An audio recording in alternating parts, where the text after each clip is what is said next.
కాలికి ముళ్ళు గుచ్చుకుంటేనే తట్టుకోలేకపోతాము.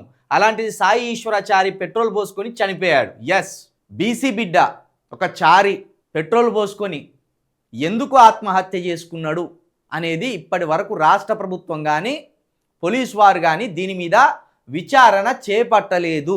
ఈ అంశాన్ని ప్రభుత్వం విడిచిపెట్టచ్చు, ముఖ్యమంత్రి గారు విడిచిపెట్టవచ్చు, లేకపోతే మంత్రులు విడిచిపెట్టవచ్చు. మళ్ళీగా సస్పెండ్ చేసినాం కాంగ్రెస్ నుండి అని నమ్మబలకడానికి కాంగ్రెస్ ప్రభుత్వం ఎన్నైనా డ్రామాలు వేయవచ్చు.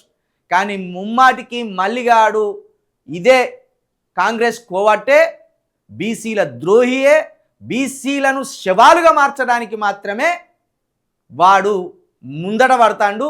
బీసీలను శవాలుగా మారుస్తూ వాడి రాజకీయ ప్రస్థానాన్ని మొదలుపెట్టడానికి వాడు ఒక దొంగ నాటకం ఆడతాడు.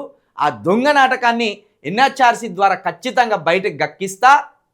నేను మళ్ళా చెప్తున్నా, ఎన్హెచ్ఆర్సీ ద్వారా బాధితుడి కుటుంబానికి న్యాయం జరిగేదాకా పోరాడతా. మీరు మంచి అంశాన్ని ఇక్కడ ప్రస్తావించింది.